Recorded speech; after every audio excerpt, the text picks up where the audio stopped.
Et c'est l'évangéliste Mario Massicotte qui vous souhaite la bienvenue à l'enregistrement de cet enseignement aujourd'hui qui a pour titre « Je te garderai ».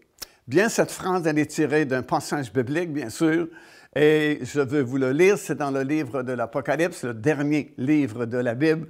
Dans le 3e chapitre et au verset 10, nous disons ceci. « Parce que tu as gardé la parole de la persévérance en moi, je te garderai aussi. » À l'heure de la tentation, certaines versions disent à l'heure de cette grande épreuve qui va venir sur le monde entier pour éprouver les habitants de la terre.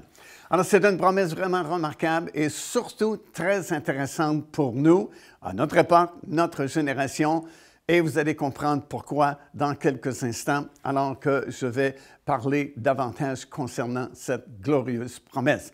Tout d'abord, nous savons bien sûr que toutes les promesses de Dieu sont pour nous. C'est oui et amen, tel que l'apôtre Paul l'avait enseigné aux Corinthiens. Nous lisons effectivement dans la deuxième épître de Paul aux Corinthiens, c'est dans le 1er chapitre et au verset 20, que oui, toutes les promesses de Dieu sont pour nous et c'est oui et amen. Autrement dit, les promesses sont garanties, elles sont certaines, c'est sûr, parce que c'est Dieu qui a fait la promesse et c'est pourquoi c'est oui et amen. Mais cette promesse ici que nous avons lue dans le 3e chapitre du livre de l'Apocalypse au verset 10, elle est particulièrement intéressante pour nous parce qu'elle s'adresse tout particulièrement aux chrétiens de la dernière génération avant le retour du Seigneur Jésus-Christ. Parce qu'effectivement, cette promesse est faite spécifiquement à l'Église de Philadelphie. Et nous comprenons que dans le livre de l'Apocalypse, dans le 2e et le 3e chapitre de ce livre-là, vous avez de façon panoramique et prophétique l'histoire terrestre de l'Église du Seigneur. Bien sûr, nous savons que l'Église n'est pas une institution éternelle, ça n'a pas toujours existé et ça n'existera pas toujours non plus. L'Église a débuté officiellement par l'effusion du Saint-Esprit dans la chambre haute il y a plus de 2000 ans maintenant, alors que les disciples avaient obéi au commandement du Seigneur de ne pas quitter la ville de Jérusalem après la résurrection de Christ, mais d'attendre ce qu'il avait promis de la part de Dieu le Père. Dans quelques jours, dit-il, vous serez baptisés du Saint-Esprit. Et le jour de la Pentecôte, de la fête de la Pentecôte, comme nous le savons, il y a eu cette effusion du Saint-Esprit. Ils ont tous été remplis du Saint-Esprit. Et c'était comme l'ouverture officielle, si vous voulez, de l'Église du Seigneur Jésus-Christ. Et lorsque la trompette sonnera, comme c'est prophétisé également dans la parole de Dieu, les chrétiens fidèles, ceux qui seront restés fidèles au Seigneur Jésus-Christ, seront enlevés dans les airs à la rencontre du Seigneur, comme nous le lisons dans la parole du Seigneur. Et ce sera la fin de l'Église comme nous l'avons connue depuis si longtemps maintenant. Désormais, elle sera connue plutôt sous le nom d'épouse de Christ qui va régner avec lui dans un monde nouveau qui viendra par la suite. Alors, dans ces deux chapitres-là du livre de l'Apocalypse, 7 assemblées avaient été choisies par le Saint-Esprit qui étaient en Asie mineure, qu'on appelle aujourd'hui la Turquie, mais à l'époque biblique, c'était l'Asie mineure. Et ces 7 assemblées n'ont pas été choisies au hasard, mais elles ont été sélectionnées minutieusement par le Saint-Esprit parce qu'en elles se retrouvaient les caractéristiques principales qui allaient marquer les 7 grandes époques de l'histoire terrestre de l'Église, depuis sa fondation, comme j'ai mentionné dans la chambre haute, jusqu'au moment de sa disparition, alors que la trompette sonnera et que ceux qui seront restés fidèles monteront dans les airs à la rencontre du Seigneur. Et nous savons cela, c'est confirmé par la parole du Seigneur, par différents autres passages bibliques, notamment, et ça c'est vraiment impressionnant, par les 7 paraboles que Jésus a données. C'est dans Matthieu chapitre 13 que le Seigneur a parlé de ces 7 paraboles. Et bien sûr, on connaît surtout la première, un semeur est sorti pour semer, et puis sa semence est tombée dans différents sols, différents terrains, et ainsi de suite. Mais si vous continuez à lire dans ce 13e chapitre, vous allez découvrir 6 autres paraboles pour un total de 7 paraboles.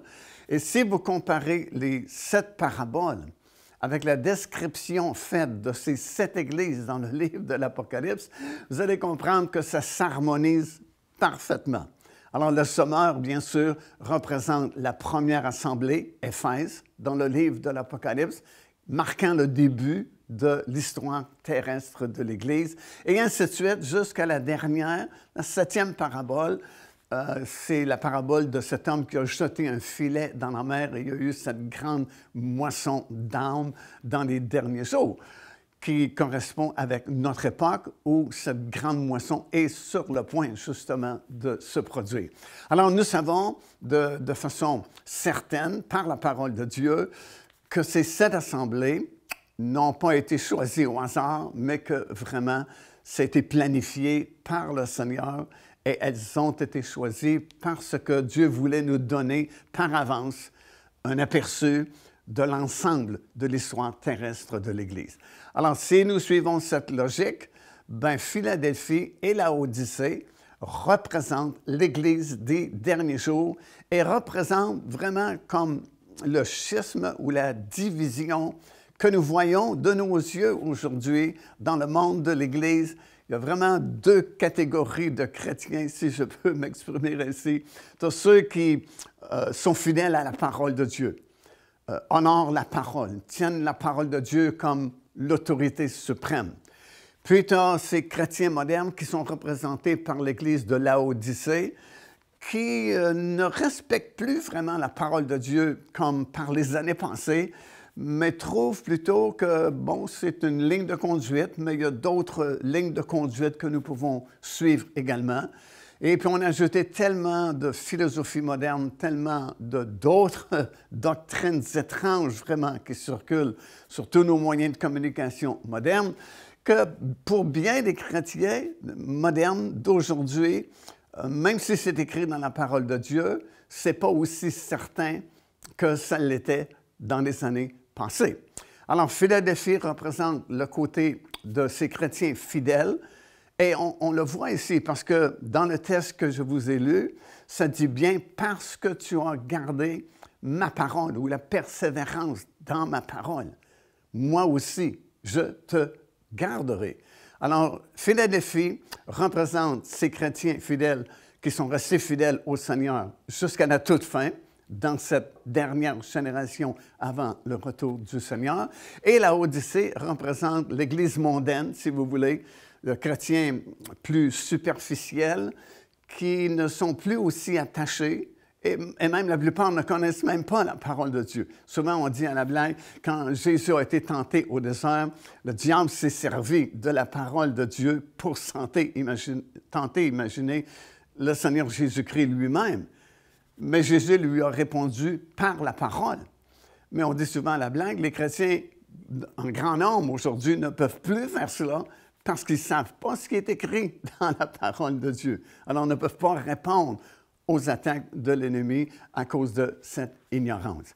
Alors, c'est une bonne nouvelle pour nous, cette promesse, parce qu'elle s'adresse tout particulièrement à notre époque, parce qu'il est évident, comme je vais vous le démontrer encore une fois au cours de cet enseignement aujourd'hui, nous sommes dans ces derniers jours.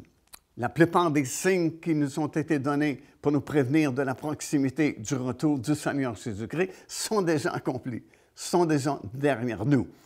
Alors, pas besoin d'un cours universitaire pour comprendre que nous sommes vraiment à la fin, nous sommes dans ces derniers jours, et cette promesse, je te garderai, elle est particulièrement faite à l'Église de Philadelphie, qui représente les chrétiens des derniers jours.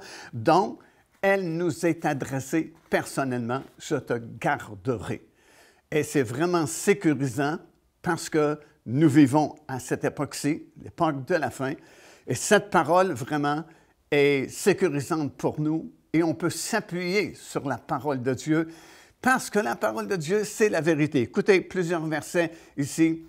qui nous confirme vraiment que la parole de Dieu, c'est quelque chose de solide. Ça dit ici dans le psaume 12 et au verset 7, « Les paroles de l'Éternel sont des paroles pures, un argent éprouvé sur la terre au creuset et 7 fois épuré. » 7 fois épuré veut dire que c'est vraiment parfait. Il n'y a pas d'erreur dans la parole de Dieu. Dans Ésaïe, chapitre 55 et au verset 11, ça dit ceci, « Ainsi en est-il de ma parole qui sort de ma bouche, elle ne retourne point à moi sans effet, sans avoir exécuté ma volonté et mes desseins. » Dans le livre des Nombres, verset 23 et au verset 10, chapitre 23 plutôt et le verset 10, ça dit, « Dieu n'est pas un homme pour mentir, ni un fils d'homme pour se repentir. Ce qu'il a dit, ne le fera-t-il pas? Ce qu'il a déclaré, ne l'exécutera-t-il pas? » Alors, c'est certain, c'est réconfortant. La promesse nous est faite à chacun de nous. « Je te garderai dans ces derniers jours. » Et c'est vraiment une promesse particulière et on l'accueille avec beaucoup de sécurité et d'enthousiasme même parce qu'autour de nous, c'est évident, ça va mal. Le monde vraiment est ébranlé comme jamais nous l'avons vu auparavant. Et dans le fond, on ne devrait pas être surpris parce que c'était prévu déjà par le Seigneur et c'était même écrit dans la parole de Dieu. Et c'est un texte que vous allez retrouver dans l'épître de Paul que je vais vous lire dans quelques instants, où Dieu dit, encore une fois, je vais ébranler non seulement la terre, mais le ciel aussi. Alors, tout devra être ébranlé. Bien sûr, on regarde autour de nous, puis quelquefois c'est décourageant parce que c'est plein de conflits, de confrontations. On est pris avec différents problèmes d'inflation, manque de personnel et surtout des guerres. Il y a des guerres un peu partout. Au moment où on fait cet enregistrement aujourd'hui, cette récente guerre en Israël perdure encore. Et ce conflit semble s'éterniser.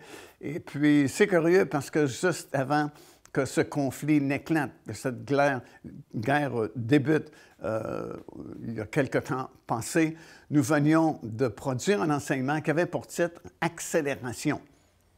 Et dans cet enseignement, j'expliquais comment les choses vont tellement vite et il y a tellement de nouvelles prophéties qui s'accomplissent autour de nous, c'est comme étourdissant de voir l'accomplissement des prophéties de la Bible. Et puis, cette guerre a éclaté. On a fait un autre enseignement qui avait pour titre « Guerre en Israël » et surtout « Progrès vers la confirmation de cette alliance prophétisée dans Daniel 9, 27. » Et si vous n'avez pas ces coffrets, ces enseignements, je vous recommande vraiment de vous les procurer parce que ça va vous instruire, ça va vous jeter un flot de lumière de compréhension sur les événements justement qui se passent, surtout en Israël. Et surtout, pour la première fois, depuis que cette très ancienne prophétie avait été donnée dans Daniel ou à Daniel, et c'est vraiment dans son livre, dans le chapitre 9, versets 24 jusqu'à 27, que nous voyons la possibilité d'avoir cette alliance et permettre à l'Antéchrist de confirmer justement cette alliance. Alors, c'est vraiment très intéressant.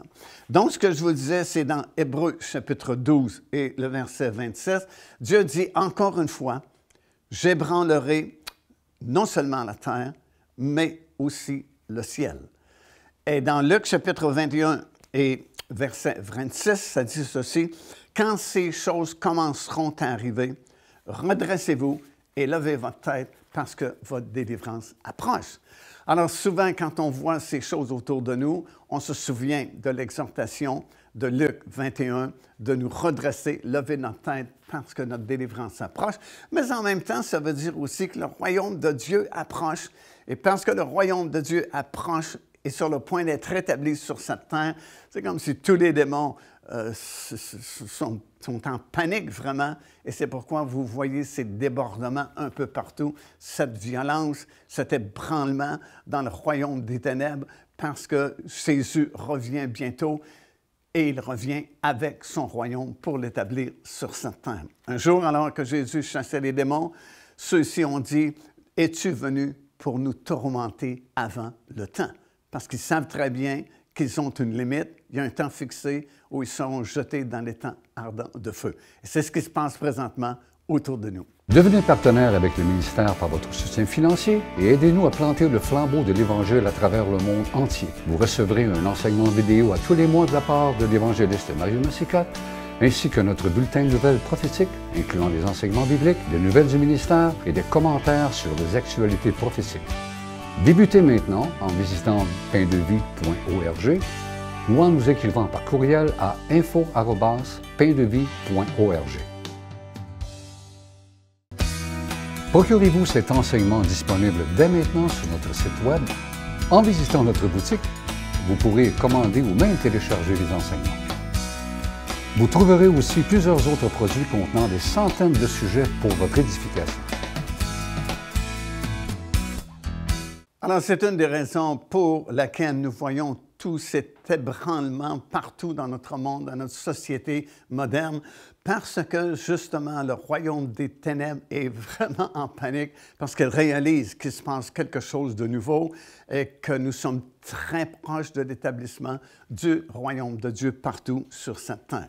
Dans la parole de Dieu, nous n'avons pas tous les détails concernant l'avenir. On n'a pas tous les détails concernant les prophéties qui nous ont été données dans la parole de Dieu, comment elles s'appliqueront, comment elles se réaliseront, mais nous avons au moins les grandes lignes. Et lorsque nous lisons dans la parole du Seigneur, on réalise qu'Israël, qu'on aime ça ou non, est au centre des prophéties de la Bible. Et d'ailleurs, c'est là où nous reviendrons régner avec le Seigneur Jésus-Christ. Ce seront nos quartiers généraux seront dans cette région du monde à cette époque-là. Et puis, bien sûr, comme j'ai mentionné, on n'a pas tous les petits détails, comment ça va s'accomplir, mais on sait par la parole du Seigneur que Dieu est en contrôle de toutes choses. Et même si nous voyons ces guerres qui éclatent souvent au Moyen-Orient, comme celle que nous avons vécue, que nous vivons encore au moment où on fait cet enregistrement aujourd'hui, cette guerre entre le Hamas et Israël, écoutez, ça fait partie de ces scénarios de la fin. Et même si on voudrait détruire Israël, personne ne pourra détruire Israël parce que, qu'on aime ça ou non, Israël est là pour rester et personne ne pourra le détruire. Et il n'y aura jamais de solution vraiment tant et aussi longtemps que le Seigneur Jésus-Christ ne sera pas revenu. Et pourquoi ce n'est pas possible d'avoir une solution durable? Bien, c'est que le problème, à l'origine, il est spirituel et non physique. Alors, parce qu'il est d'origine spirituelle, il n'y a aucune façon de régler de façon sérieuse, de façon permanente, le conflit au Moyen-Orient entre Israël et ceux qui le détestent. Ça date de loin. En fait, Dieu avait fait une promesse à Abraham, que Dieu avait appelé cet homme il y a des milliers d'années passées pour former un peuple. Ça ne s'appelait pas le peuple juif à l'époque, parce qu'Abraham n'était pas un juif, mais Dieu voulait former un peuple afin de préparer la venue du Seigneur Jésus-Christ un jour dans ce monde. Voulait lui donner ses lois, voulait se révéler partiellement à lui, afin qu'il y ait au moins une connaissance de Dieu chez un peuple sur cette planète. Et puis, la promesse d'un fils tardait, et vous connaissez l'histoire, Abraham a été vers sa servante égyptienne Agar, qui, elle, a enfanté un fils à Abraham qu'ils ont nommé Ishmaël. Et puis, mais ce n'était pas le fils de la promesse, ça prenait un miracle de Dieu vraiment, et puis ce n'était pas celui qui avait été promis. Et plus tard, comme vous savez, Isaac est né, lui était le fils de la promesse selon la parole du Seigneur. Mais dès la naissance de ces deux enfants, la guerre a éclaté entre eux et leur postérité. Alors ça, c'est dans Genèse chapitre 16 et le verset 12 qui dit ceci concernant Ishmaël et ses descendants. « Il sera comme un âne sauvage, sa main sera contre tous et la main de tous sera contre lui. Il habitera en face de ses frères. » Alors écoutez, c'est un conflit spirituel à la base, et c'est pourquoi ce n'est pas possible d'avoir de solution humaine ou politique dans la région qui réglerait le conflit à tout sommet. Ce conflit se réglera uniquement au retour du Seigneur Jésus-Christ. Cependant, même si, vous savez, beaucoup d'ennemis sont autour d'Israël et veulent le détruire, voici ce que Dieu déclare dans sa parole. C'est dans le livre de Jérémie, chapitre 31, au verset 35. « Ainsi parle l'Éternel qui a fait le soleil pour éclairer le jour, qui a destiné la lune et les étoiles à éclairer la nuit, qui soulève la mer et fait rugir ses flots, lui dont le nom est l'Éternel des armées. Il dit ceci, « Si ces lois viennent à cesser devant moi, dit l'Éternel, la race d'Israël aussi cessera pour toujours d'être une nation devant moi. » Alors Dieu dit, autrement dit, c'est impossible de détruire Israël parce que Dieu l'a appelé, l'a destiné à certaines choses. Et puis, aucune nation, aucune armée, aucune violence, aucune terreur ne pourra détruire Israël. Alors, comme je mentionnais, on n'a pas tous les détails dans la Bible des accomplissements des prophéties de la Bible, mais voici la liste des grandes lignes, des choses qui vont arriver à partir de maintenant. Et ce que je vais vous lister ici, ce sont des choses certaines parce qu'elles sont mentionnées catégoriquement dans la parole de Dieu comme devant se produire. Alors, où nous sommes rendus présentement, la prochaine grande prophétie qui doit s'accomplir, c'est l'attaque de Gog et Magog, comme nous appelons dans le jargon biblique. C'est une guerre qui est mentionnée dans le livre du prophète Ézéchiel, chapitre 38 et une bonne partie du chapitre 39, et qui explique une coalition de plusieurs nations, dont 3 principales, 3 majeures, vraiment 3 nations majeures, qui vont réunir autour d'elles des milliers et des milliers, probablement des centaines de milliers de combattants venant de plusieurs nations du monde, puisque le mot « grande multitude », le mot « multitude » lui-même et « grande multitude » est utilisé à plusieurs reprises dans Ézéchiel chapitre 38 pour décrire cette attaque soudaine sur les montagnes d'Israël. Alors, comme j'ai mentionné au cours de cet enseignement, la plupart des signes qui nous ont été donnés concernant la fin sont accomplis, sont derrière nous. Et à compter du moment où nous sommes présentement, la prochaine grande prophétie, c'est celle-là. Ça va arriver soudainement, comme hier, ça n'était pas là, mais aujourd'hui, il y a cette attaque d'une multitude de nations qui descendent sur Israël. Et c'est certain qu'à ce moment-là, Israël ne pourrait pas se défendre contre cette multitude. Ils sont trop nombreux. Alors, c'est pourquoi cette attaque va provoquer justement une série d'accomplissements prophétiques qui vont se dérouler très rapidement. Parce que le temps maintenant est court, le temps est compressé, nous sommes rendus vraiment dans les derniers jours et la plupart des prophéties sont déjà accomplies et cette guerre de Gog et Magog sera comme un déclencheur de certaines prophéties qui vont s'accomplir, la plupart d'entre elles très rapidement après cette attaque sur les montagnes d'Israël. Alors, qu'est-ce que ça va provoquer? Premièrement, comme nous le lisons dans ces 2 chapitres d'Ézéchiel, ça va provoquer l'intervention personnelle de Dieu lui-même. Et ça va être tellement impressionnant, vous pouvez le lire dans ces 2 chapitres-là, la façon dont Dieu va intervenir, ça va être tellement grand, tellement spectaculaire, que la Bible dit à 2 ou 3 reprises que toutes les nations du monde sauront que Dieu existe. Et c'est vraiment particulier de lire cela parce que nous vivons à une époque où la plupart des gens ne croient plus que Dieu existe là-haut dans le ciel. Mais il va y avoir une prise de conscience mondiale qui va permettre à toutes les nations, tous les pays du monde, de réaliser qu'effectivement, il y a un Dieu qui existe en quelque part et il vient de manifester sa présence et sa gloire de façon vraiment spectaculaire. C'est le seul mot que je peux trouver, parce que si vous lisez attentivement Ézéchiel 38-39, wow, ça va être impressionnant. Cette intervention de Dieu va provoquer la dernière grande moisson d'âmes avant le son de la trompette et l'enlèvement des croyants. Il faut que ça vienne, parce que là aussi, il y a plusieurs versets dans la parole de Dieu qui nous annoncent qu'il y a une grande moisson d'âmes qui doit venir à la fin, qui va permettre à des centaines de milliers, peut-être des millions de personnes, soudainement, de connaître Jésus-Christ et d'être glorieusement sauvés. Car Dieu a tant aimé le monde qu'il a donné son Fils unique, afin que quiconque croit en lui ne périsse point, mais qu'il ait la vie éternelle.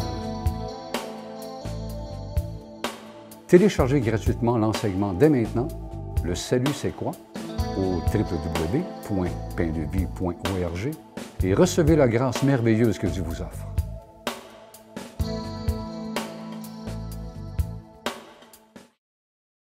Le ministère Pain de Vie prêche et enseigne la parole de Dieu dans toute la francophonie et nous sommes surtout soutenus par nos fidèles partenaires. Jésus lui-même a dit que cette bonne nouvelle serait annoncée à toutes les nations. Après quoi, dit-il, viendra la fin. La Bible ajoute également comment entendront-ils prêcher s'il n'y a pas de prédicateur qui prêche. Visitez notre site et devenez partenaire avec nous afin que cette bonne nouvelle soit annoncée partout sur cette terre. Procurez-vous cet enseignement disponible dès maintenant sur notre site Web. En visitant notre boutique, vous pourrez commander ou même télécharger les enseignements. Vous trouverez aussi plusieurs autres produits contenant des centaines de sujets pour votre édification.